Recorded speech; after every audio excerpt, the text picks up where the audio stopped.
this is Joseph Carlson, and this is episode 35 of the Grief Politics, and I am joined once again by Avin Carroll. Avin, how you doing? I'm doing good. How are you today? Good. It's going to be a nice light day where we're not going to discuss anything, controversial or, anyway. No, we're kidding. We are going to talk about, we have different topics and a list of topics, and obviously with what happened in Israel on October the 7th is a big deal, the attack by Hamas. And so we want to talk about that because it's obviously still an ongoing humanitarian crisis really on both sides. And we'll get into all that here. And again, we're just two people that are thousands of miles away reading about all this stuff. And that's kind of where I wanted to start, Avin. I did send you, most of the stuff I sent you was like video essays or interviews with historians and stuff. I tried to be balanced. I sent you something by Ben Shapiro. He's obviously Orthodox Jewish, wears a yarmulke on every show, has been to Israel. It makes sense. I wanted to get his perspective. But what I wanted to start with, since we're going to talk about all this, and again, these are our opinions. We're thousands of miles away. We're not historians. I want to start and ask you, what did you learn? Like, it always seems like we're having these conversations about Israel and Palestine if you're plugged in or whatever, you may have it every few years. But it seems like now with this new, terrorist event that happened on October 7th, it seems like that now it's even pushing more to the forefront. Historians, people like that. It seems like, I was plugged in before, but it seems like my YouTube feed and my news feeds, more stuff is hitting about the Middle East. And I'm reading more articles and linking things and going down rabbit holes. So what do you think you learned this time, going over all this and all that kind of stuff? So first off, before we go too far, a couple things I wanted to say. One, we're recording this today on Veterans Day 2023. So I wanted to just say for all of the American veterans that we have that watch this, family members of, I just want to, provide recognition to the service of those servicemen and putting their lives at risk, many of whom have fought in this region and have their own viewpoints and opinions about what's going on over there. But we do recognize, like, for all of our soldiers, the sacrifice that you've made, and at least I myself, and I'm pretty sure Joe as well, would like to just thank you for stepping up to make that sacrifice and commit that time of your life, if not even current time, to service. The second thing, kind of related to the question, and just sort of set a tone for at least me on this, and I'm sure Joe, you and I have talked about this a lot. You probably agree, right? As you said in the beginning, this is very difficult. Both sides have lost lives. To make it abundantly clear, no matter what is said in the podcast here today, I think both of us agree that we condemn completely the actions of Hamas and what they did.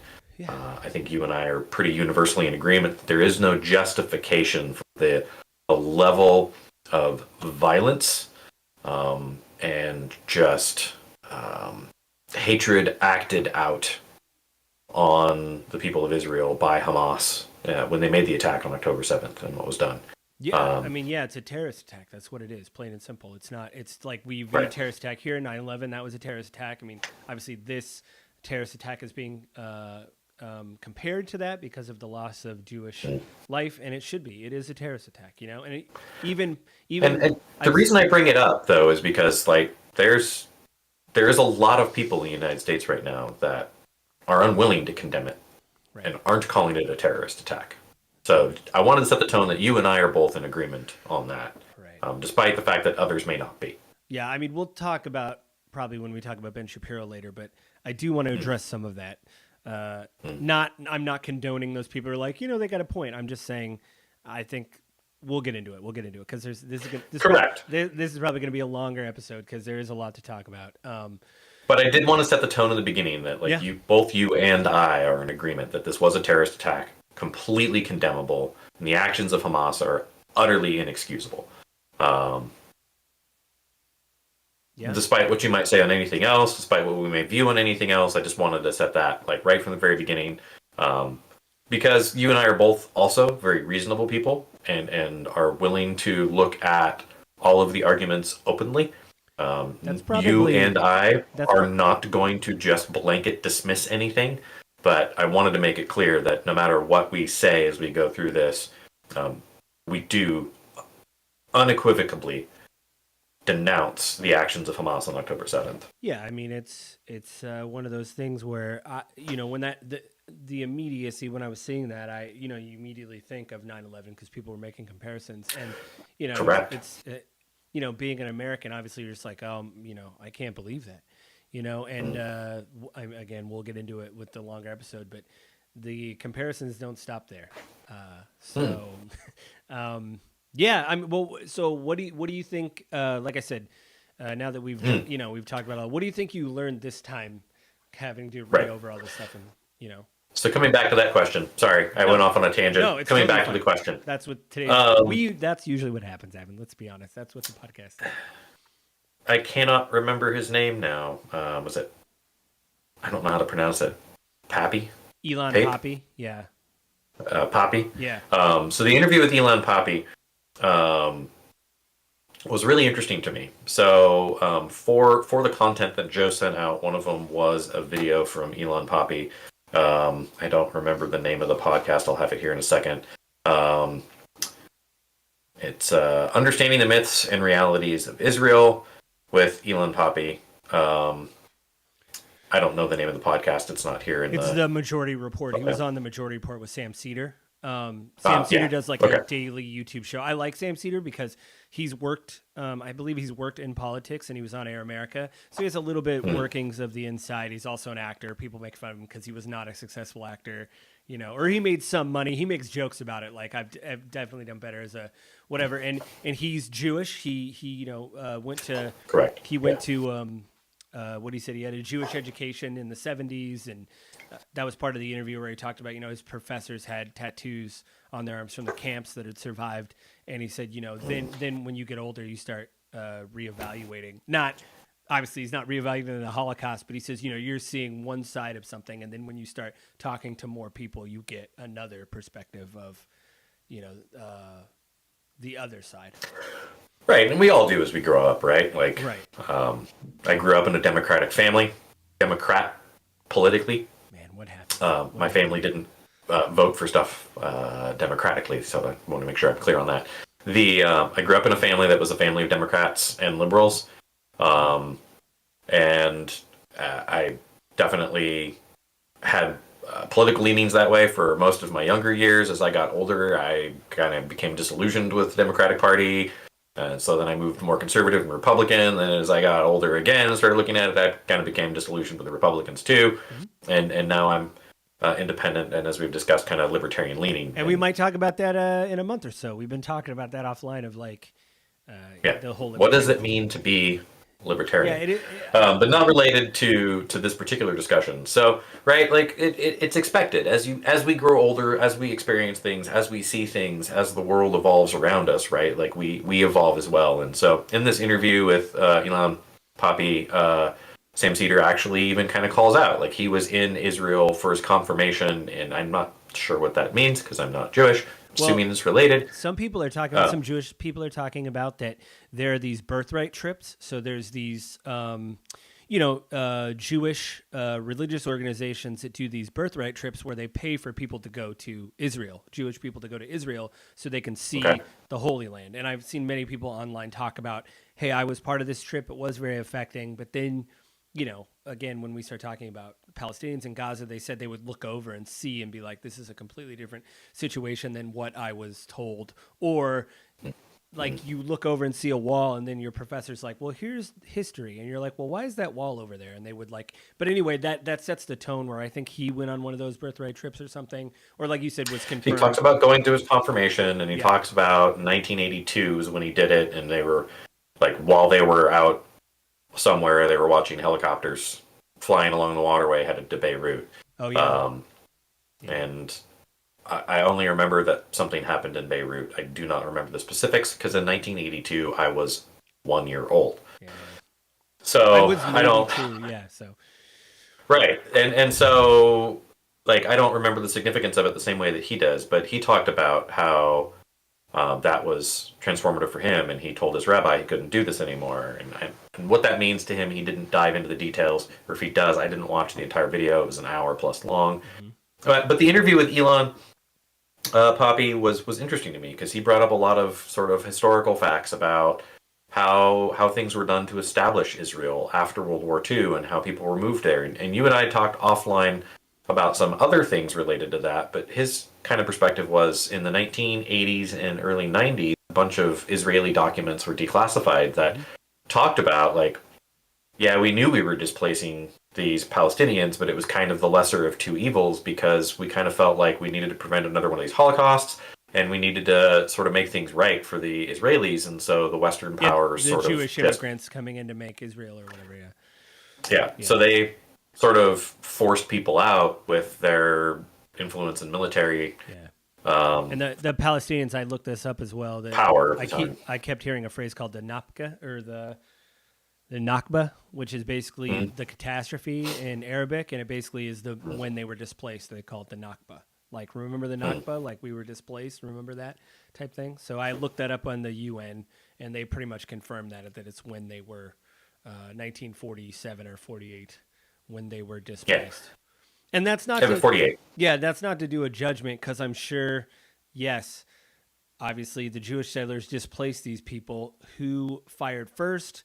I don't know. I'm not going to say. But just like I told you offline, what I considered it was in a way, Elon Poppy brought up that point of it being a colonial settler state, meaning that Yeah. there was people that came in from another region or whatever, and there was already indigenous people there to that region. Correct. And the analog we have in the United States is the Native Americans, right? Like they were here, we showed up and said, we're going to take all this. And we fought, and Right. we did, you can call it a genocide, but I mean, ethnic cleansing gets thrown around a lot.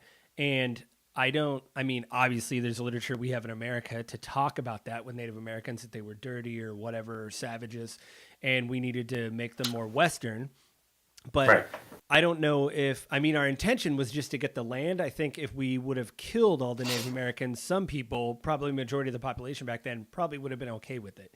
You know what I mean? So that gets thrown around a Most lot. likely at that time, right? Like they were heathens, they were savages, right? Like the language that was used at that time. And again, you and I talked about this offline, right? Like it's one of those things where the genie's out of the bottle, you can't put it back. Right. So Well, Sam Cedar, specifically speaking about Israel, yeah, Sam brings that up when he talked to Elon Poppy about like we have the luxury to say that was hundreds of years ago, but like with this happening in Israel and Palestine, it continues to happen, and they bring up the West Bank, which is another problem of Jewish settlements where they will just move in to a Palestinian neighborhood and say all these houses are ours, and they will roll in with the military, and say these are our and that's literally something that in the founding of the United States, that is a portion of why the colonies rebelled, because the king did that. Like he would roll in with the military and just take people's homes, and we rebelled against England because of that.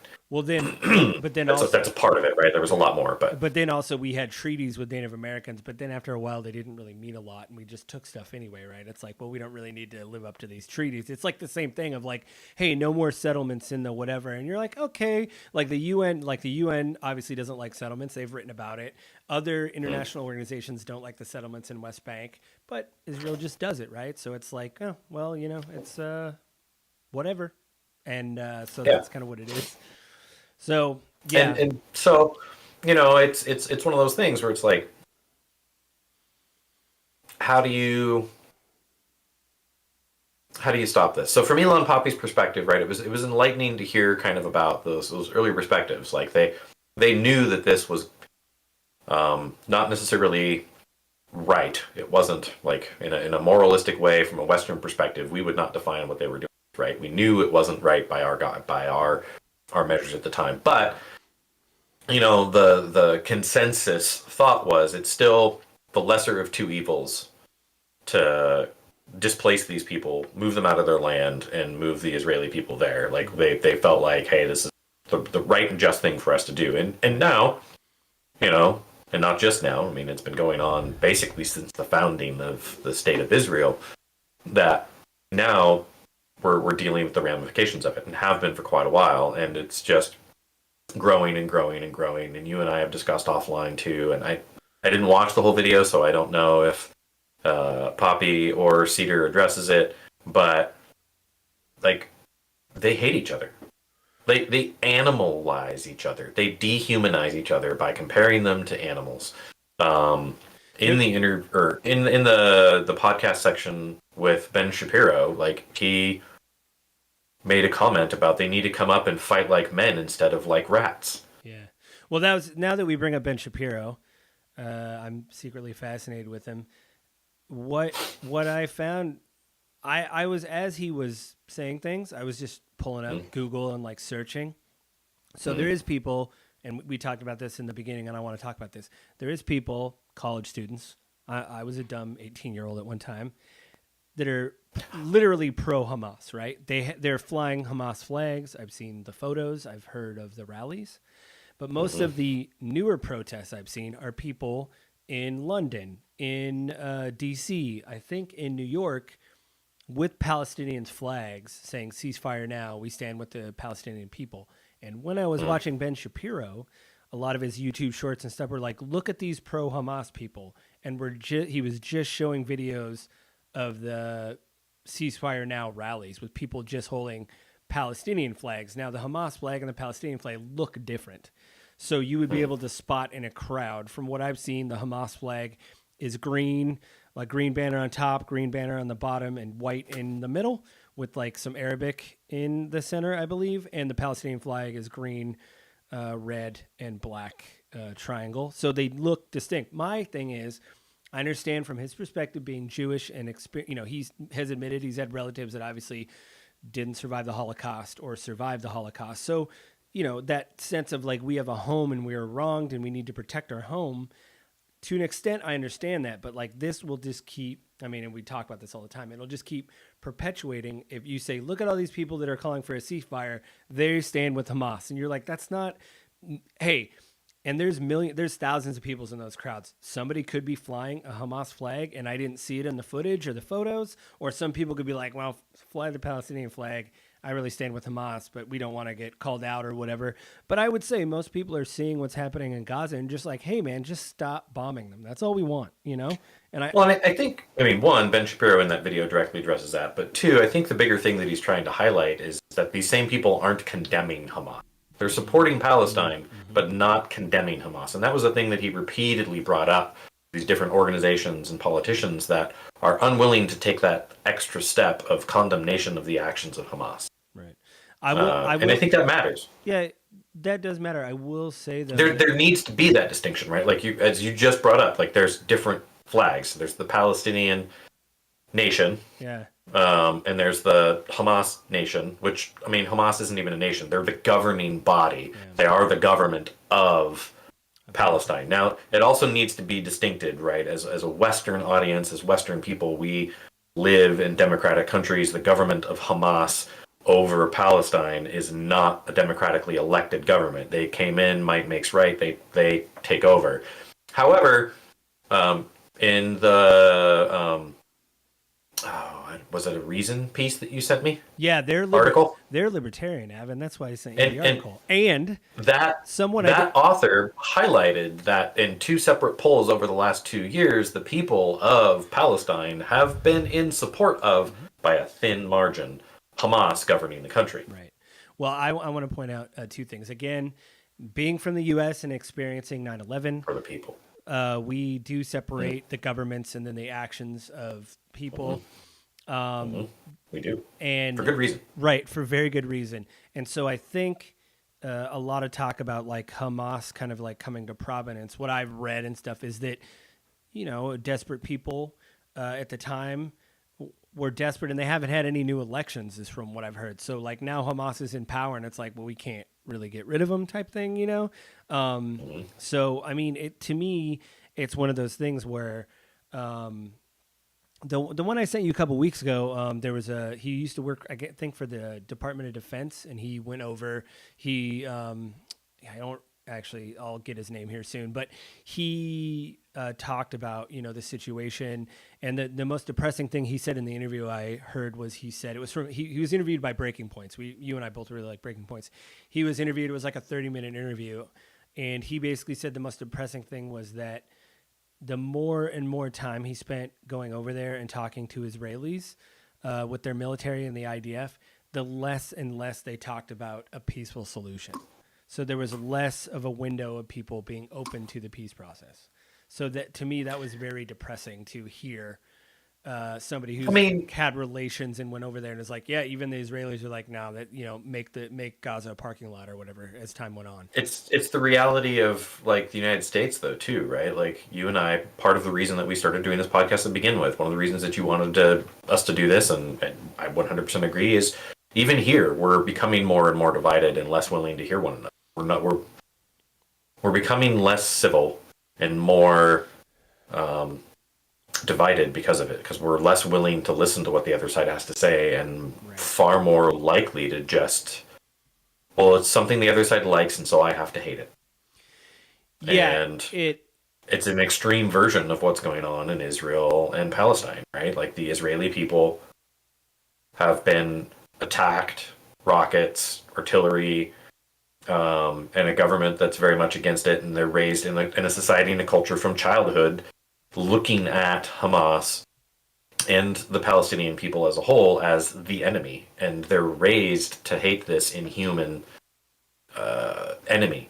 And then vice versa, it's the same thing, right? The Palestinians, since this started, and so generations of them have been raised to hate Jews. And yeah. I mean, it's part of Hamas's platform.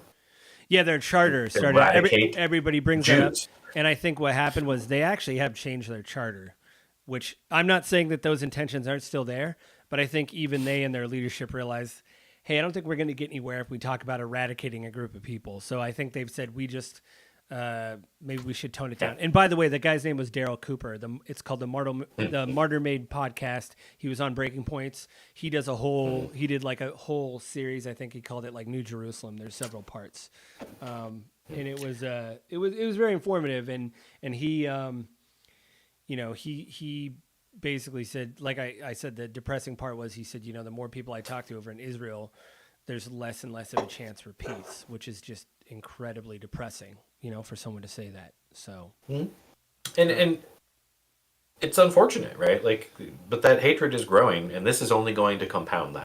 yeah, So, like in the podcast with Ben Shapiro brings up like, well, Hamas wants the ceasefire, and it's good for Hamas to have the ceasefire because they need to be able to regroup and get things in the right place. And all these people that are calling for a ceasefire are all pro Hamas because they call for it. if you have a ceasefire, they will just reload. Basically, they will just prepare and reload. And on the flip side of that, right? Like from a militaristic strategy standpoint, I don't disagree.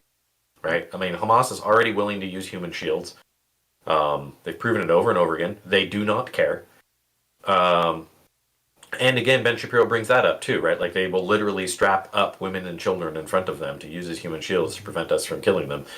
But on the flip side of it, like, I do agree with ceasefire, right? Like innocent civilians, and different people are going to ascribe what they declare as innocent or not innocent. But the reality of it is the Palestinian people did not vote in the government of Hamas. Mm-hmm. They just have to live with it. Yeah, they have to. Well, that's the thing is like the one criticism. Well, I mean, I have several criticisms of Ben Shapiro, but in this situation, the one criticism I will always bring up is like, he says, well, Hamas uses people as human shields, so if they don't, it's their fault basically, which I think is a big ask to basically say, well, if they don't value human life, then I don't have to. Like to me, that's a great way to absolve yourself of thinking about, oh, I'm killing a kid or there's counterpoints to that too, though, Joe. I mean, honestly, if there were a terrorist hiding behind those people that had their trigger on a bomb that was going to kill another 1,000 of your people, would you kill the innocents in front of them to stop the terrorists from killing 1,000 of your friends and family? But that's not how hostage situations work. You try to diffuse the situation so as many people make it out alive. When you carpet bomb, there is no negotiating with this. This isn't a hostage situation. But what I'm saying is, that those are different. Those are obscure. And I guess my point, that's what you're going for. My point is different, but that's. But what I'm saying kind of with carpet bombing an area, like then they're not carpet bombing. These are strategic pinpoint attacks. They're just doing it where there are civilians. Well, My point. Like the interview that Ben Shapiro shared. He shared a clip of an interview with an Israeli cabinet member, or was he like a military Yeah. leader in Israel? Right. I don't remember exactly, but he shared this interview clip with CNN where they were interviewing this guy from Israel, and they were like, "Well, how many civilians died when you attacked this area?" And he was like, "Look, there was a Hamas commander. We knew he was there. We needed to kill him." Well, that And he is didn't answer the question. that was a refugee camp. They couldn't confirm in that interview if they actually got the commander. And after that interview, they hit the refugee camp 2 more times, killing more Right. people.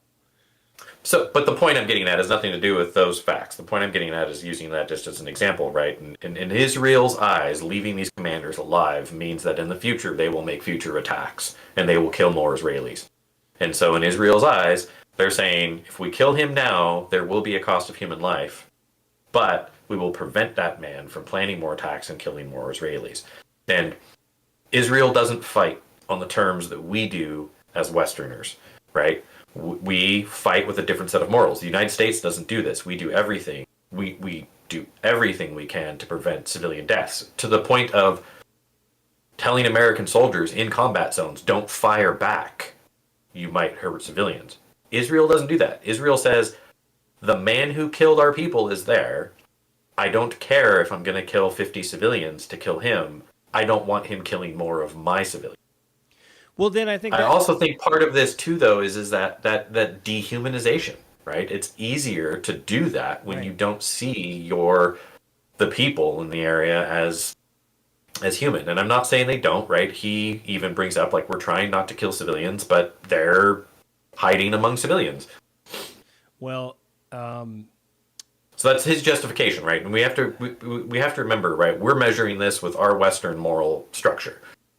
Israel doesn't think the way we do. They don't strategize the way we do. Well, that's the thing, though.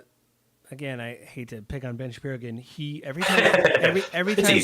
time they bring up like a national organization or international, like the UN or Red Cross, like Doctors Without Borders, all these organizations, I believe there's 18 that have said that what's going on is an apartheid state. It's bordering on ethnic cleansing or whatever, and he will just laugh away. Elon Poppy said just as much. He called it ethnic cleansing flat out. Yeah. And so my thing is, it's like, I just find it hard. Like, I think that's what it is like, again, bringing up, we're Americans. We didn't serve in the military, but we obviously lived through 9/11, the 20 years. And now, Benjamin Netanyahu's talking about an occupation of Gaza. And it's like, this didn't go well for us, and it's, what are you doing? And it doesn't. Yeah. Shapiro and the same thing, like keep going back to that one. He brought up an example of a media personality, don't remember the guy's name, who basically was like, hey, by doing these things, we're just breeding more terrorists because they're going to have sympathy, they're going to have loss, they're going to have grief, and they're going to want revenge. And so, like, we're just breeding the next generation of terrorists by continuing to do this without compassion, without mercy. Yeah, because that's not the words of the other guy, but that was the argument that was made. Well, and I don't disagree with that. Yeah, I mean, right? Like, you can't just look short term. Israel, I don't remember exactly how I worded it with you. It was something along the lines, right, of like Israel got punched in the face and given a bloody nose, and I don't want to call the murder of their people something as insignificant as that. But from an analogy standpoint, they're now going back and beating up the friends of the guy who was like punch him in the nose. Right. And exactly, again, the correlation or the us comparing it to 9/11, it's very similar where I was a person in college going, we're bombing Kabul, man. Let's go to Iraq. Let's get those guys. I went on tirades in college against people that are like, should we be doing this? And I was like, you're not American, blah, blah, blah. Right. But I think, and that's what you do in these scenarios. And people like Breaking Points, like Saga and Breaking Points, and some other people have been like, one, what is your plan? And two, you have to be careful because, yes, we have been in your position.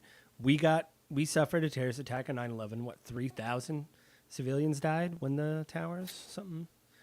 I think it was closer to 5. Yeah, 5, a lot. And so maybe not. I don't remember.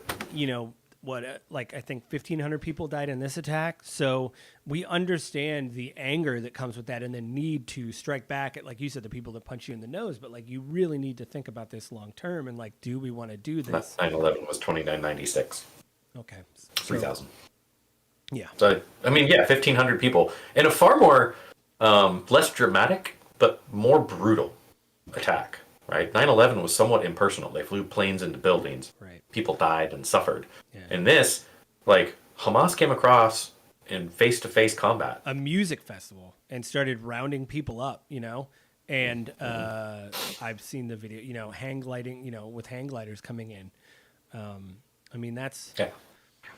Because and using bulldozers and all that, So it, yeah, I'm just saying. I think that, especially being American, looking at it, going, this is, you guys really need, and I think I understand, now with President Biden, Arab support has plummeted because we are paying for this. Our aid goes over there, and we basically said, I mean, several times, Blinken and a couple other, I think Jack Kirby, our defense, whatever, they were basically like, there's no red line. And then as it went on, a reporter asked him point blank, is there a new red line now that we've gotten new figures out of casualties out of Gaza? Have you changed your stance? And he said, absolutely not.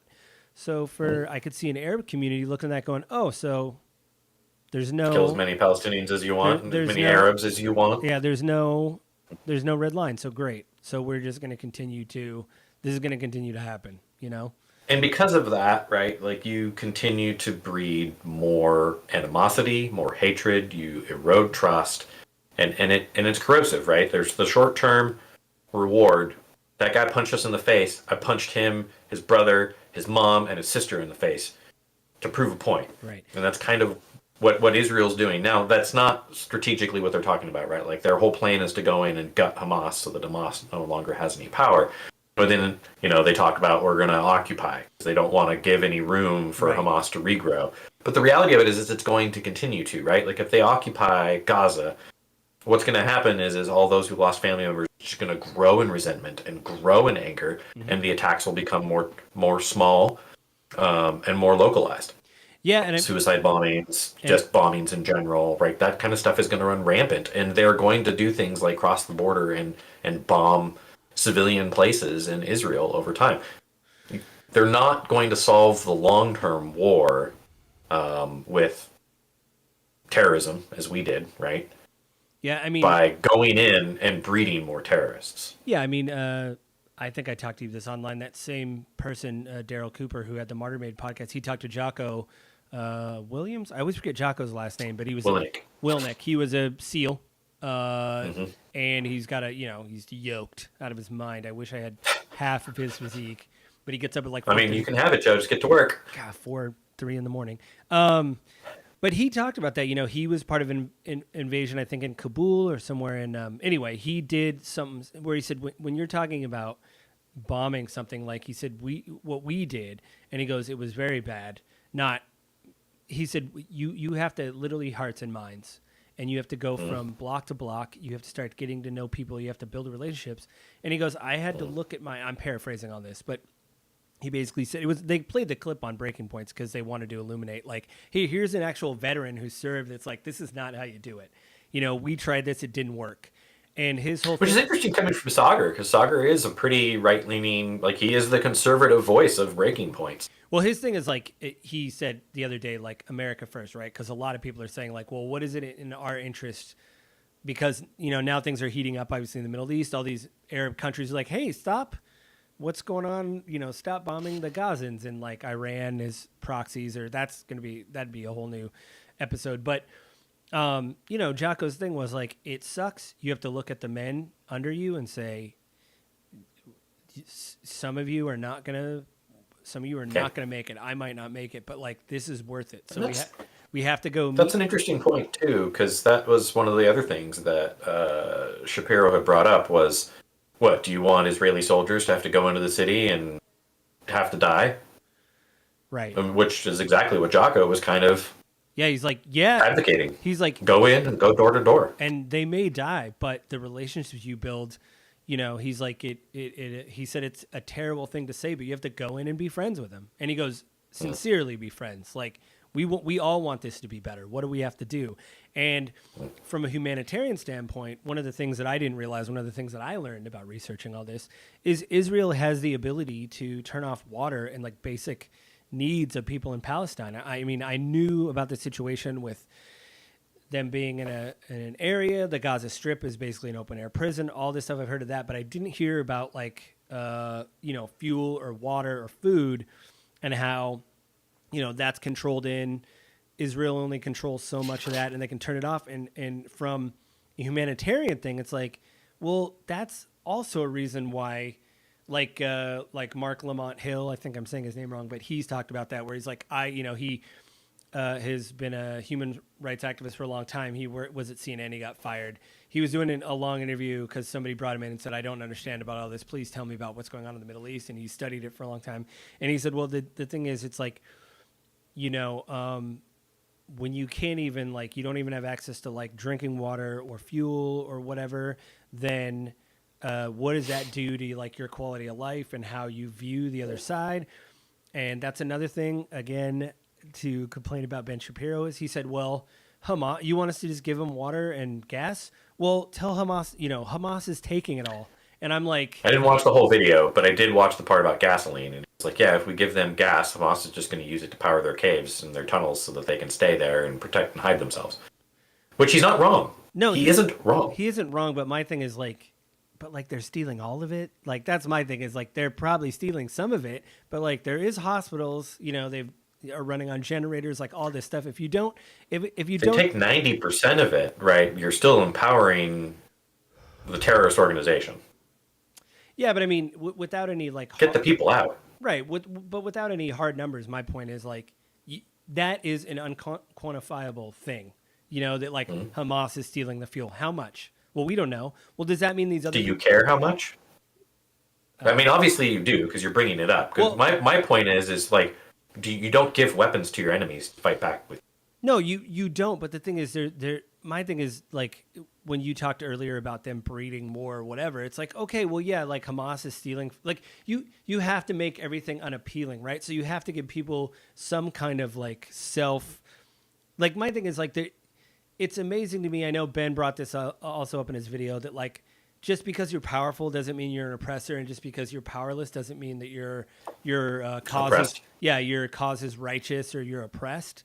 And I would say that's true. But like being able to go over and just shut the water off on effectively 2 million people, like that says a lot for people's basic. Ben brought up Ben Shapiro brought up the idea, like, or kind of highlighted the idea that Israel keeps saying, like, well, we warned them to get out of there. We told them 2 weeks ago to leave.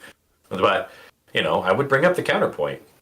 Where? You closed all the borders, and no one's letting them in. The border with Egypt isn't letting them in. So where are the civilians supposed to go? Yeah. And especially when you are bombing refugee camps because Hamas is hiding among the people. It's a quasi-military. It's an ununiformed military. Right. It's impossible to know who is and isn't with Hamas unless you actually legitimately have intelligence with pictures, which Israeli intelligence is pretty dang good at that. But not everyone. Yeah. Yeah. I mean, and speaking of that, a lot of people have talked about how Israel didn't know this happened. Apparently, again, they were, punched in the nose, and they have very good intelligence. We give them a lot of money for that as well. And there is a question of like, yeah, why didn't you know? And there's been some theories that maybe, Hamas had been playing this for a while, and maybe they didn't think they were going to be as successful as they were. So they thought, well, the moment we get to where we're getting, the Israeli military is just going to come and crush us, basically. But there was a point brought up on Breaking Points and other places that most of the troops, Netanyahu moved to the West Bank, away from Gaza. So there wasn't as many soldiers that there would normally be in Gaza. They were all in the West Bank. which is increasing in settler violence. I think they said like over 100 people have died since October 7th, since this began in the West Bank, which is settlers. So it's the military rolling in and telling people you need to leave your home. There's been a lot of firsthand accounts of, they said that, they don't, at first, the military doesn't show up, it's settlers. They'll throw rocks at people, and then the military will show up, the Israeli military, the IDF. And, exodus people, make them, again, like make them push them out of their home so Jewish settlers or Israeli settlers can move in. Yeah. And so, Which, again, it's fomenting, right? It builds the resentment, it builds the anger, and people do really dumb things when we're emotional. yeah. And right, like the recent article you shared, right? The author of the article highlights that like 50% of people in Gaza live in poverty. Yeah. Many of Or those 51% live in poverty, right? So the median, you're already at the edge of emotional stress and yeah, they're 50% reasoning. unemployment, like half the population is like children basically. So they're growing up now and seeing all this, you know what I mean? Like and remembering all this. So And they're younger, so they were living in anger and hate and frustration and wanting like more ways to strike out at the people that are holding them back and holding them down. And when you're raised your whole life that the people that are doing it are inhuman, right. Yeah. then you strike out. And so right, that's a reason for why it happened. That doesn't make it justifiable. I'm not saying that I agree with what Israel is doing, but I do understand because it is the way that they think, it is the way that they act.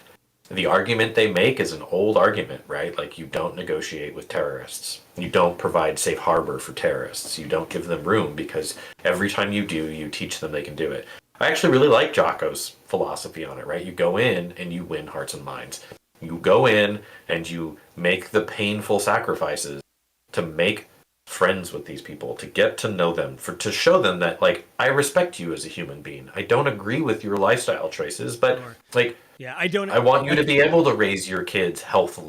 Because I want to raise my kids healthily. Right. Well, just like like we said at the beginning, or maybe I said, you don't conflate the government with the group of people. Even in Israel, there was discontent with Netanyahu and his party, and there was already protests happening because he was going to redo the Supreme Court. I don't know if you heard about all that. Lots of controversy over Netanyahu lately. Yeah, so people were like, "Hey, he's not great." So like, you have this thing of like, Israeli people are also like, "This isn't right what we're doing," and you have the Jewish Coalition for Peace saying, ceasefire now. Like, we don't. We love Israel, but we don't stand with Netanyahu. Just like many people here in the States were like, hey, I don't want to bomb Iraq and Afghanistan. And like, I don't believe in what George W. Bush. Yes, I voted for him. And that brings me to my question, which I asked you when we first started talking about this is like, what is a proportionate response to something like this? What is considered, I guess, acceptable, what is the value of a human life? Yeah, kind of interesting. Actually, they bring that up in you and I are playing Baldur's Gate 3, and that's one of the questions kind of early on a character asks you, which is kind of funny. Yeah. Yeah. But right, like, what is the value of a life? What is the value of a life, right? And I think most Westerners would say that you can't put a price on a life. The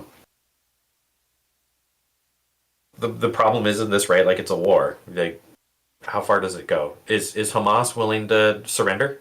Are the leaders of Hamas willing to come up and say we shouldn't have done this and we don't want our people to suffer? Well, no. There's been talks of that where they, even for them, it crossed like a line, and they said, it's been reported on other things, but I again heard it on Breaking Points, but it's been reported in other places where Hamas came forward and said, hey, if you ceasefire like for 72 hours, we will release the international hostages. So like not the Israeli, and Israel said no. So from the reports I can read. So again, you're saying like they won't negotiate with terrorists, but like it's going to be hard to, and again, the question is being brought up. Fine. So you're bombing these areas. Where are the hostages? Are they in these areas that you're bombing? So by you carrying out this offensive instead of going from door to door, which is terrible again. And military people have said that. Yep. It's like, what is going to go on? So like, that's my question this whole time is like, what is a proportionate response to all this? You know, what should be the proper whatever? I don't know that there's an answer, right? Israel would tell you that the proportional response is the elimination of Hamas.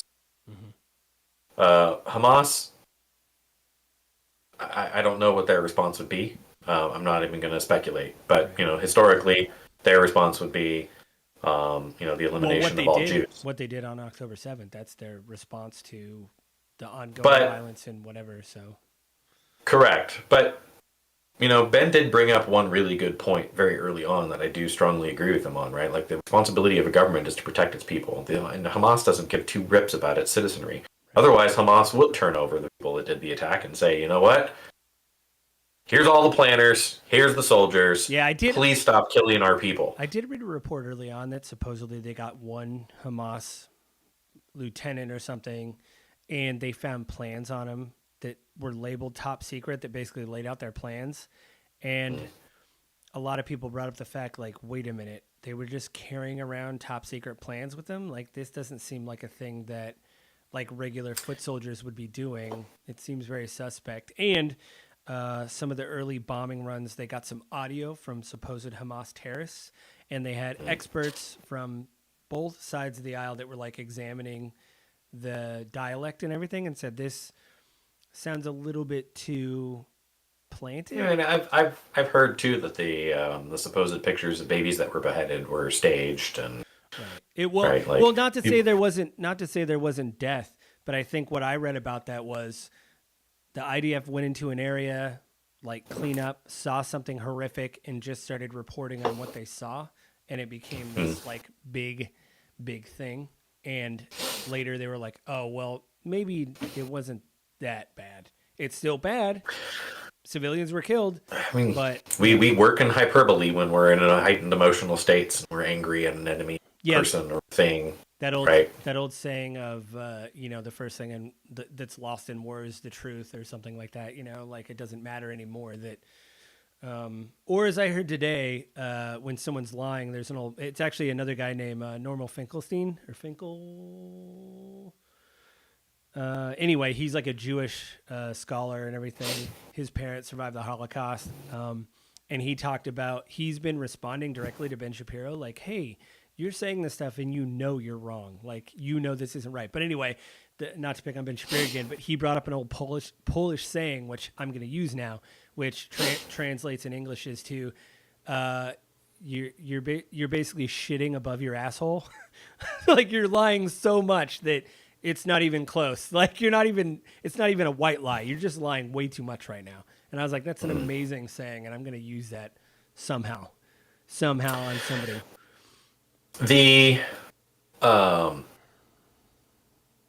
I lost where I was going to go with that. I'm now thinking of that saying. It's good. It's so good. It's not that much different from just saying that, you're spewing bullshit. Yeah, right? yeah. What's coming out of your mouth is just excrement, not truth, not anything else. But the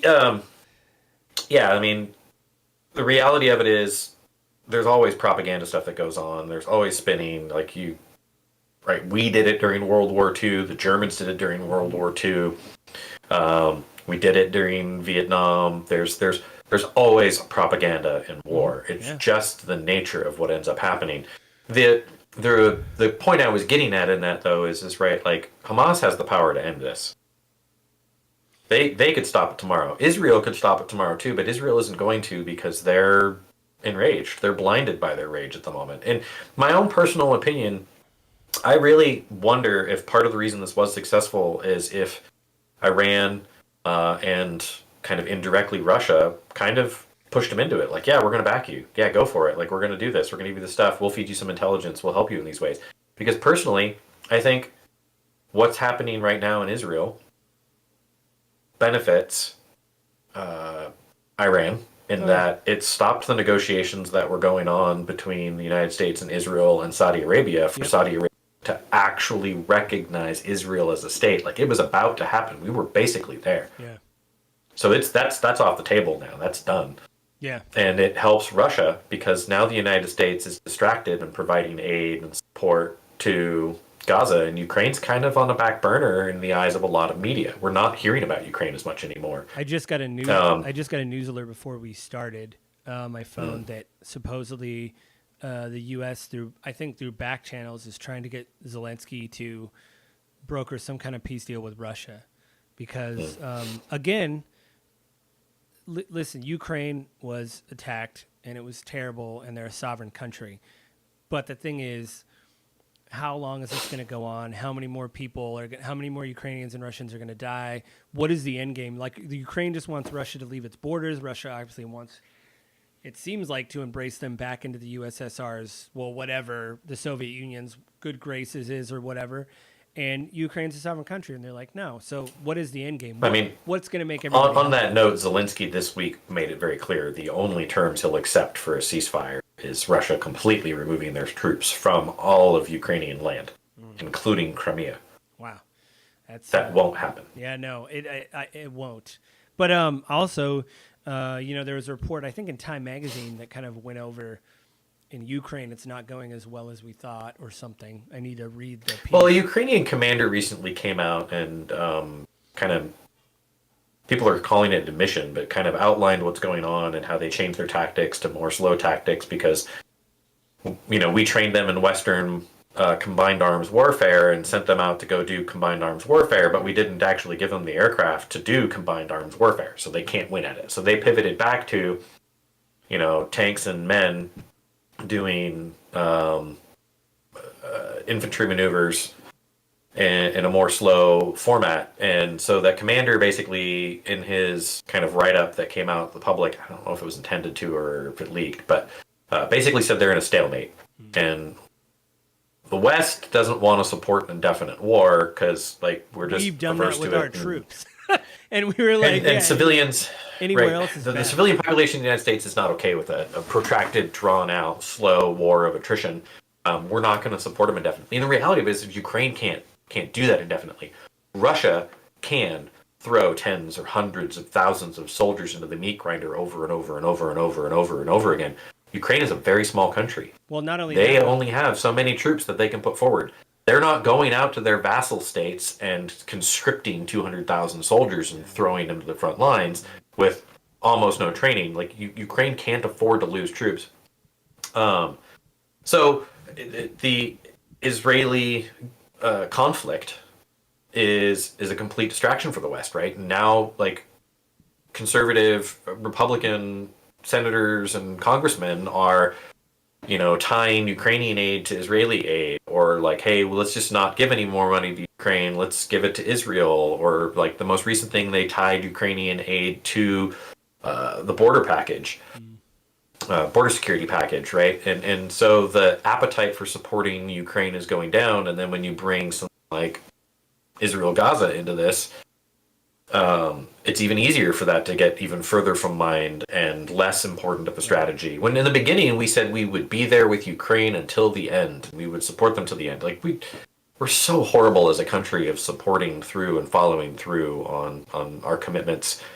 well, yeah, it's So like Sagar pointed out with the occupation of Gaza, that's pretty much what we try to do. That's nation building. I mean, now you have to if I think it's bad that they can turn off Gaza's water, now you have to install a government, or at least a civil municipality, that will deal with infrastructure, schooling, water, housing, all that. And now you have, just like us in World War II, you bombed out things. Well, now we've bombed it. We have to rebuild it. So the taxpayers in America, since we're giving aid to them, we are helping to rebuild Gaza, So it's this whole thing of BB, and we've got a massive amount of our military sitting out in the ocean with, I think, 2 carrier groups and a lot of people to keep things from boiling over. Basically, we've just got them there to be like, hey, don't do it. Don't do it. And there has been some shots fired at the carrier groups, and I think there's been airstrikes, and I think no, I don't know if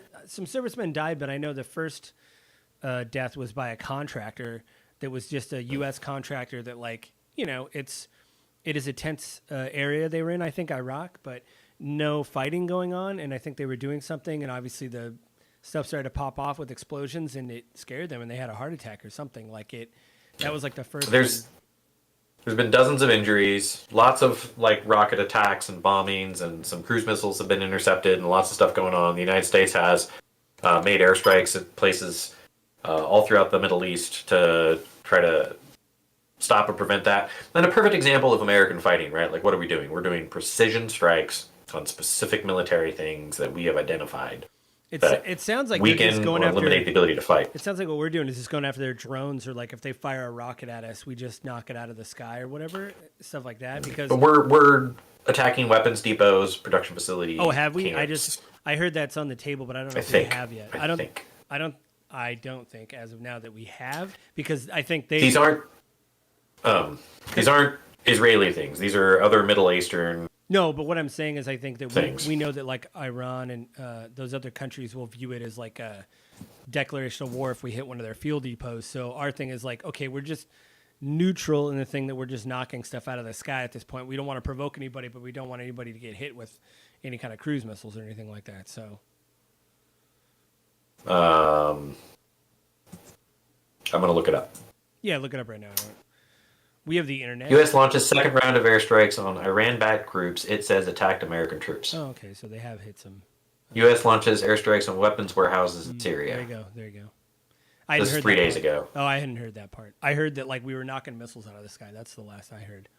It's a lot to keep in your head, you know. That's part of this episode. Well, yeah, there's been a lot of stuff going on, and the situation is tense, right? And so, right, like we're tying up our resources in those areas, just our own resources in those areas, to try to basically be there as like the big bully in the back, right, while the kids fight. Like you two fight. The rest of you aren't going to join in. The most benevolent reading of it is we're refs. Like we're literally sitting there batting missiles out of the sky, going no. But yeah, I mean, yeah, and growing resentment, right? Because what are we doing? We're standing there on the other end of it, defending Israel, standing behind Israel, saying. And in reality, right, like if the United States wasn't backing Israel, I wouldn't be surprised if other countries were bold and joined in and backed Hamas. Yeah.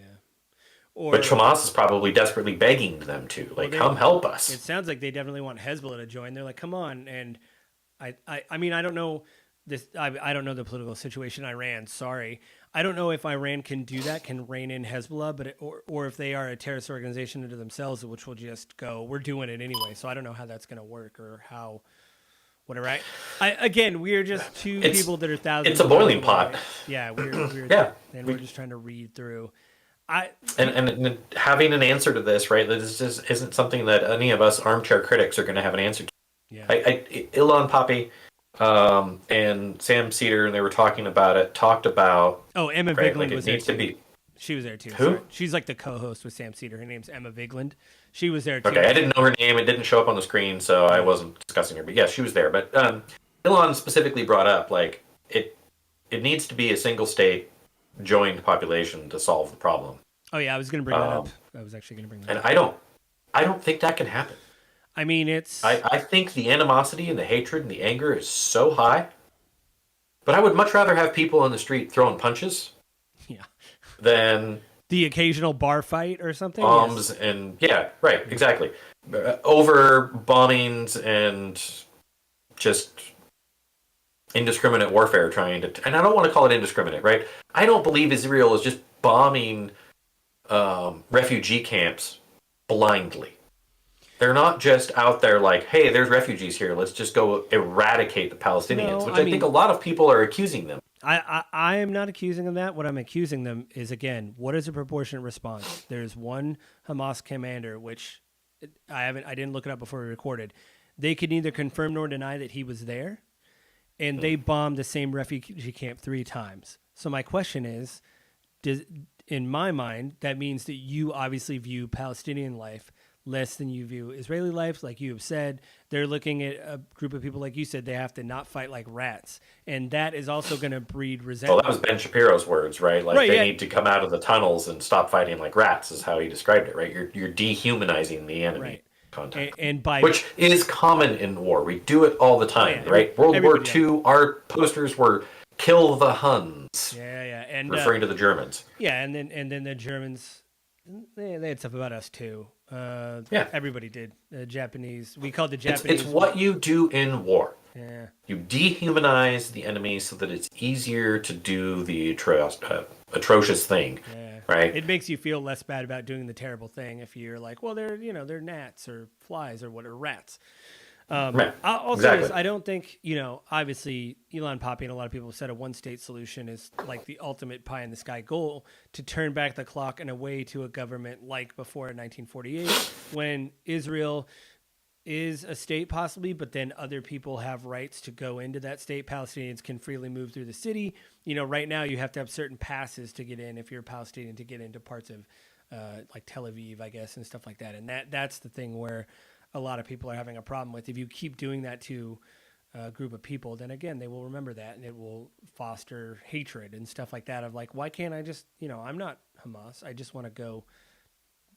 That cafe looks nice over there. I want to go get some tea or something, but I can't because I'm Palestinian and I don't have the right ID color badge or whatever it is. So Right. it's Which like, ironically is what happened to the people in World War II before the war started. yeah. Yeah. The difference being is that the Jewish people in Germany weren't, bombing cafes and didn't jump across the border and kill thousands of people and take German hostages. The Germans separated them and slowly but surely, and then eventually systematically and openly killed them. Yeah, I mean, and I'll say this. I mean, to wrap up, we're getting at the 1 hour mark, but like the whole idea of this has actually made me want to read. I mean, everybody brings up many people bring up 1948 and stuff like that, and kind of like what's happened. I kind of want to read before, like this thing, like Elon Poppy brings up. What was the city-state of Palestine like before? There was a Jewish population there. There was an Arab population. There was Christians there, and they were all. I mean, I've years ago there was that documentary about the Crusades that PBS paid for, and yes, it was a documentary, but it had one of the guys, I want to say Eric Pope, one of the cast of Monty Python was narrating it. It was very funny, but he brought up the thing that even in this area during the Crusades and during different points in the Crusades, that it was fairly peaceful. Everybody had. I remember one of the facts there, which I didn't. It's not verbatim, but I remember there was literally like a schedule for certain holy relics and sites. So it was like, oh, this is a Jewish holy day. Obviously, Jewish people can go to this site on that day. The following Wednesday is a Muslim holy day. We have to go to the site. It's near the same site or whatever. And they said it wasn't 100% peaceful all the time, but it wasn't near what it is today, where it was like we can work this out, right? Like we go to markets and stuff, we work together, and again, that is like the most pie in the sky, whatever. But I think. Because right now, I think there is already a two-state thing going on, like with the apartheid thing of IDs. And I think you need this thing like, hey, I think really apartheid, what I remember about apartheid is I studied a little bit in college, and we had to read the book on reconciliation, which is the idea that we're going to have a big public hearing and everybody's going to air their grievances. It doesn't matter what side of the aisle they're on, what genocide was done, what apartheid was done. Everybody's going to start talking about their crimes. We're not prosecuting anybody, but everybody's going to give, a true account of what happened, and we have to move on. That's what reconciliation is. And so I think for this area, there has to be a reconciliation of they have to have Hamas people come up and go, I was there on October 7th. I killed these people. They were civilians. I feel bad. And then, IDF forces have given interviews where like, yeah, I was in the IDF in the 70s and we went into this village and just killed everybody. Like there has to be that atonement to go, we've all made mistakes, but we have to move forward somehow. And that everybody keeps bringing up the apartheid state, but that's the one thing I remember in college where our professor said, listen, I'll give you the quick history of apartheid, which is terrible. But what's really important about apartheid is this reconciliation council that came out of the end of it. And it was very illuminating for criminals to get on the stand and say, I killed innocent people. But here's what I did. I mean, there's footage of it still online where people are just crying because it's like, that was my family. But thank you for telling me what happened. That kind of public thing is, I don't know. Anyway, it's going to continue. It's something that we are capable of. I don't have a high level of hope it'll happen. Yeah. But right? Like that's how it used to work, right? Like they had the holy places. Everyone just sort of agreed, like the only way we're going to make this peacefully work is that everyone agrees that we share it. Yeah, Sunday is a Christian day. They get the church, whatever, the church on the mount or, whatever, all those sites. Like we just divide it up. Ramadan happens in this month. You stay out of the mosque or, whatever. Like that's their month, man, or whatever it was. And At this point in time, the reason I'm not hopeful that it will happen, but maybe it could, right? The reason I'm not hopeful is that the hatred levels are so high and the distrust is so high, right? Israelis are so used to, Jewish people as a whole globally are so used to being just hated because they are Jewish that their willingness to trust someone that's like, you know what, I'm not going to tell you right now globally is pretty low. Um, and the Palestinian people, like, I don't see them in their current state having a lot of willingness to trust Israel, saying, you know what, we're not going to do it. Mm-hmm. Unless someone bigger and meaner comes in to keep the peace, Well, right? Like, to and it can't be us. No, a lot of people have brought up, like, no matter what, again, to pick on Ben Shapiro, when he laughs at international organizations, said they're illegitimate, this, like, the UN sucks, he said stuff like that before. It's like, well, then what's the answer? They're pretty weak. Well, yeah, but I mean, what's the answer? Then there's going to have to be some international agreement to this is a problem of the world. You know, there's so many countries around there that are impacted by this, and us for aid and things like that. How do we all get to the table and decide this is what we need to do? So I hate to rain on Ben Shapiro's parade. There has to be some kind of international organization to be put in charge of this. And I hate to say it. I mean, I know people hate the UN and they're weak, but we agreed to all this stuff a long time ago. Even if we bankroll them and all that, it's like we've agreed to be a part of it. Maybe we should use it. You know what I mean? Like it. Yeah. Yeah. I mean, honestly, like, the UN has proven to be pretty ineffectual in the past, right? Sending in peacekeepers and trying to do peacekeeper operations. But to some degree, it has worked. And maybe it's something, again, that we do, right? There's got to be an agreement. All the countries that are a part of the UN would contribute and back that in some capacity. The UN can be pretty ineffectual in a lot of stuff, but it's the best tool that we have, right? The reason I say it can't be us is because we aren't trusted in the region. Oh, yeah. Whether or not we went in with the best intentions in mind, the region won't trust us. Right. And anything that we do is going to be, we're part of the problem and part of the enemy. Yeah. The current state of the world, though, everyone's becoming more populist. Globally, the world is moving away from globalization and into more nationalism and isolation. And so getting people to commit to, well, that's someone else's problem. Yeah. And not recognizing that, like, no, this isn't someone else's problem. This is a global problem. We live in a global planet. That's the one thing I'd criticize, like Sagar and even Vivek, who's running for president. You know, he's like, if it doesn't concern us, it doesn't matter. And I'm like, that's such an old, like, listen, I don't want to be involved in wars either. And to be honest, like, to be very bold, like, if I was president, armchair quarterback, I would say, listen, Israel, this has gone on for X amount of days. You haven't been able to prove, like, hopefully we're sharing intelligence.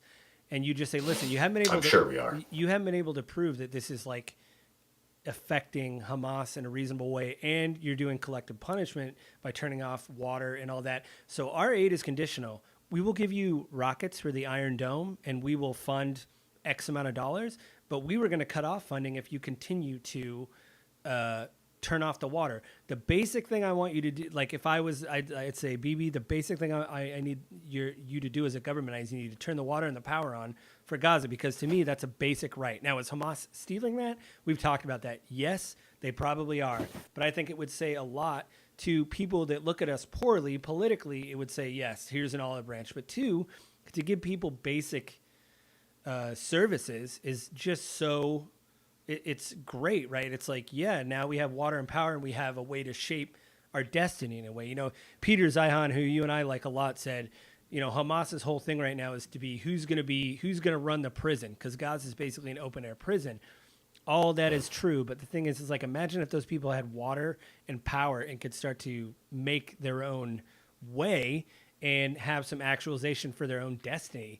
That would go a long way, I think, to peace in the Middle East. And all that is you need water and power and, you know, like schools. I disagree with you. I don't think that's enough. I mean, well, honestly, no, that's it like needs to be more than that. That's like step one. For me, like, that's like step one of like, now you have this, you know, like... If you want to win hearts and minds, right? Like, if you want to actually get in there and help them recognize that the Israeli people, the Jewish Israeli people. I'm not going to say Jewish because it's Israel as a whole, Yeah. right? And Israel as a whole is a mix of all kinds of different people, right? The Israeli people are human, and the Palestinian people are human. And if you want to do that, you have to get in there and provide direct contact and aid, and you've got to do it in a way where it weakens the messaging, it weakens the power, it weakens the propaganda of Hamas. You've got to go in and basically neuter Hamas in the hearts and minds of the people, not militarily. Weakening them militarily, right? Like I think is a great idea. If you can take out 80% of their combatants and eliminate the weapons Well, so that they're not as bold. like a lot of people have talked, their commanders aren't even in Gaza. They're like in Qatar and all these other places. So it's like, why not arrest them if they're in charge of everything? Hold them responsible for, their military. And if you can, you should. Yeah. Right? So it's but like the point being, right, like you take out as much as you possibly can, but then you've got to go back in and make right some of your promises, right? Like the United States, the comparison to Native Americans in the United States is kind of a good comparison in a lot of ways, but not necessarily in others, right? Like we as a nation have never made it right with the Native Americans.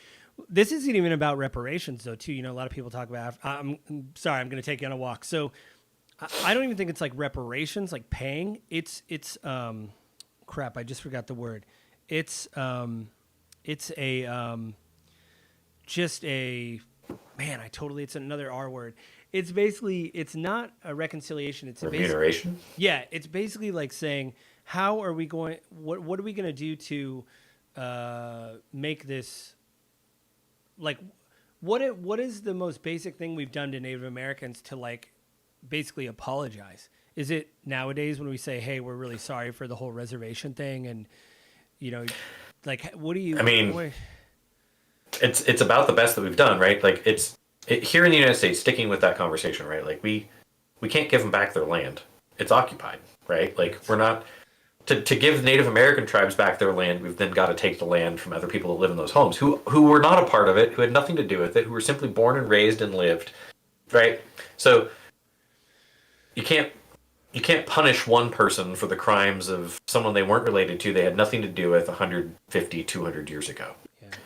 But on the same note, like, how do you go back to those people and be like, yeah, what we did was pretty Whoops. screwed up. Like, it was really screwed up as a nation, and we want to recognize that and, like, do what we can to make it better. But if we look at tribes and we look at reservations and what's happened with them, right? Like, there's generations and generations and generations of damage because of what was done in that. And if you analyze that in regards to what's happening in Israel and Gaza and the West Bank, all of it together collectively, right? Like, what lessons do we learn from that so that we can not do that again? And the answer isn't chasing the Palestinian people out. Yeah, I mean, you could. Yeah. Maybe we globally like, we're just going to take this land from this country and give it to these people because that worked really well last time. Yeah, it didn't. I mean, we should. Well, that's the thing too. Like the international community, like I said earlier, really thinks that Israel shouldn't be doing the whole settler thing in the West Bank, and that it is clearly even people that stand with Israel. When you bring up the West Bank, they're like, "Oh yeah, we shouldn't be doing that." It's like, so then you agree that it's wrong and shouldn't happen. Like it's. But what do we do to stop it? Right, we could pull aid, we could stop backing. The United States is easily the biggest backer of it. I think the big concern for politicians in the United States with pulling aid and not backing Israel for that kind of stuff is Israel is surrounded by countries that hate them on a scale that we don't experience, right? Like Americans are hated in a large part of the world, but we're not surrounded, and we're easily the bigger bully. I don't know. Has anybody checked Canada lately? I don't know if Canada. I don't know. I don't even necessarily want to say bigger bully, but like we're the bigger combatant when it comes into the people that hate the United States for the most part, right? Right. Israel is itty bitty, and they are completely surrounded with people that hate them for their existence because of what they are. Yeah, I mean, I mean, we're running a little long. Which is why it was so significant that Saudi Arabia was going to recognize Israel as a country. It was Yeah, so important for that region. I wonder. I Um, wonder too if like some of this after all this terribleness is over, however it ends, hopefully without more and more nations getting dragged into it. But if there's some kind of, if there's some kind of, if there's some kind of penalty or something for Benjamin Netanyahu and his cabinet, because there is discontent, like we talked about in Israel, about hey, these people are too far right wing. There seems to be a lot of young people that are like, this is no good. You know what I mean? So like maybe they will elect a new prime minister. You know that after, it's probably going to happen. Netanyahu's own base is going to be after it yeah, failed on his promises, yeah, and all of the other controversies around the Supreme Court, around corruption, yeah, everything else with Netanyahu, right? Like he won't survive this politically. right. If he has any ramifications or punishments out of it, I don't know, right? Like he did not attack Israel and kill all these innocent Israeli people and citizens himself, but as a leader, he failed, and so it's like I do not see him surviving this politically. He's also old, right? Like he's just not going to live for a whole lot longer. Yeah, it's kind of the same thing So we have here, where it's like, do you want an 80-year-old or a 77-year-old to run the country for? Because his thing being a prime minister, I mean, I remember it's been years. I don't know how long he's been prime minister, but when I was younger, I remember. well, he wasn't for a while and then got elected back in too. Right. They don't have term limits. Yeah. So like he was for a while, and then someone else won, and then he ran again, and then won again. That's another thing of what I've learned through all this is I know what their cabinet is called over there, their governing body, which I never thought I'd learn the name for the Israeli governing body, but I had to learn that, where I was like, oh, the Knesset, great, okay, I don't know what that is. There is no easy answer. Probably the right thing to do is the most difficult thing to do, because it entails owning that more people are going to die, and we've got to be okay with that. We've got to be willing to not punch back. We're not going in defenseless. We're not going to defend ourselves. That's the thing, man. But we're also... I totally understand from their perspective, again, like we said at the top, why the day after they're like, bomb them. You know, like I get it. But now that it's been a month out, it's like, guys, we've done that before. It didn't really work. And like, you can't tell me they don't have a binder somewhere, a 3-ring binder notebook with like some notes on it of like, if they do this, then we will do this. Like you can't tell me. I mean, maybe the answer to this is right. Like, hey, look, guys. Like, yep, we're gonna stop bombing. We're gonna turn the water on. We're gonna turn electricity on. We're gonna bring your wounded into our hospitals. We're gonna set up military hospitals. We're gonna bring in foreign aid. We're gonna do all of that. We're gonna bring in food. We're gonna bring in shelter. We're going to give you the space to do this on your own. We're not going to tell you to do it our way, but we're going to provide what you need to help. But as a condition, you need to show us where the entries are to these tunnels so that we can close them. I have a feeling they know where those are. But yeah, I know what you're saying. I mean, the people do, right? The problem is people aren't going to want to turn that over because they don't trust the other side. Well, I think it's interesting. Maybe the condition isn't even, hey, we're going to close those tunnels. We're just going to sit here with guns and wait for them to come out. Well, I would and then take them to jail. I would actually want to know. See if that report was confirmed about the hostage swap, if that was true, and why Israel said no. Because that's the original reporting. I want to know if that's true and why Israel said no. Did they think something nefarious was going to happen? Because a lot of people that I wouldn't trust them. Expatriates and obviously Israeli citizens that have been taken captive. A lot of them are like, hey, we need to bring our people home. So whatever you have to do, Israel, to bring them home, do it. So I'll actually look after this and see how that's going. So, Avin, it's been great again to talk to you. I don't think we destroyed each other. I don't think that's probably what... No one was destroyed in this podcast. There was no caps. No one was owned. No, we didn't own each other. We didn't destroy. We didn't...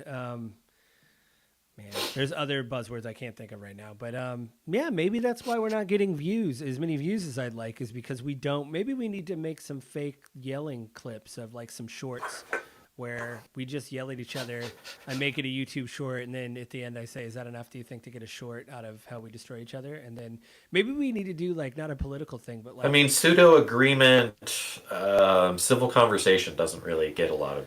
Maybe we could do a fake debate about like Coke and Diet Coke or Red Bull versus something, and like yell about that and what's the best fry, and then you could say it's not a crinkle fry. Sugar free versus sugar full. Yeah, something like that. So, is there anything you want to plug before we leave, Avin? I know you got stuff you're working on.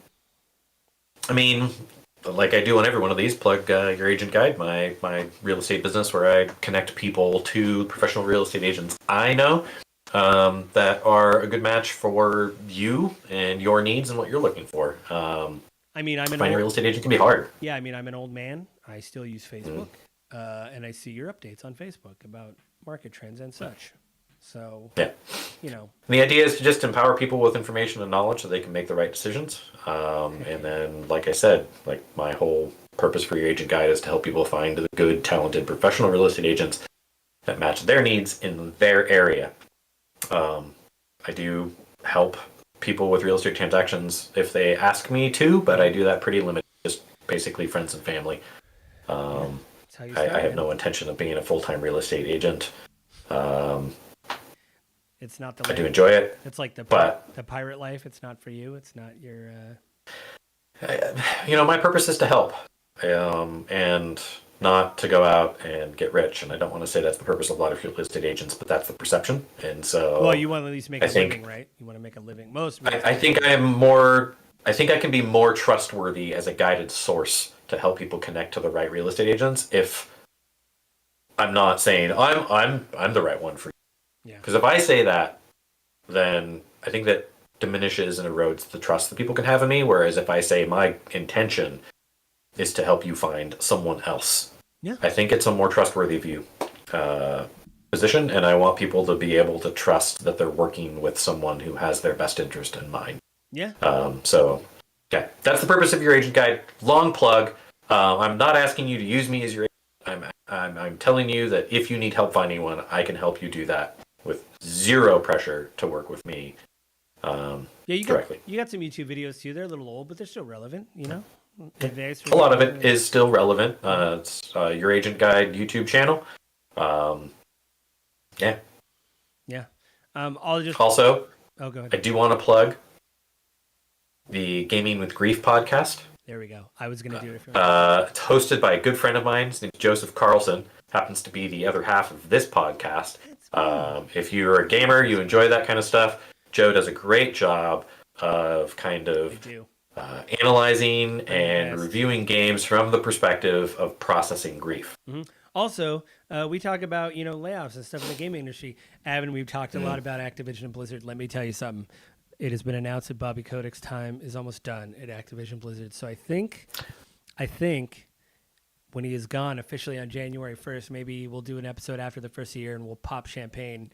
And maybe I'll buy another Blizzard game finally after 3 or 4 years not wanting to support that guy and see his stock options go up when he gives interviews and says, man, I don't really know about these unions. Am I right? And you're like, what? But your mom was a teacher. Okay, anyway. Everybody have a good month. Wrong podcast, Joe. Yeah, I know. I'll go on a big thing. Long plug, as Avin said. But yeah, so check out Gaming with Grief. We're here every month. If you want to write to us at gwgpodfellows@gmail.com. Let us know what episode you had feedback about and what you want to talk to us about. We'll accept ones like your episode sucks because at least that's feedback. Honestly, on this particular episode, tell us where we're wrong, right? Yeah. There's so many viewpoints and opinions and thoughts. Like, what did we miss? Give us a reading list, because every video and stuff I clicked on, all the ones I shared with you, everybody said, well, let me tell you the other side of the story. And so there's always that out there. I think, everybody makes fun of Last Week Tonight and all these comedic podcasts that talk about history and how dumb they are. But the ones I respect actually go, here's the reading list we used to research this episode. Why don't you read some of these books and let us know how we screwed up? So go in the comments or, again, write to us and let us know how we screwed up. I think that's it for this month. We don't really know what we're going to talk about next month yet. We're still deciding on what to do. I think we're going to delve into the idea of libertarianism. Oh, sweet. Specifically the Libertarian Party. Sweet. We were going to double record this, but we did not this weekend. There was a massive communication thing last night, somewhat late. Like, what? Yeah, there was some of that. So, but we got an episode. We did the thing. So everybody have a good month, and we will talk to everybody next month.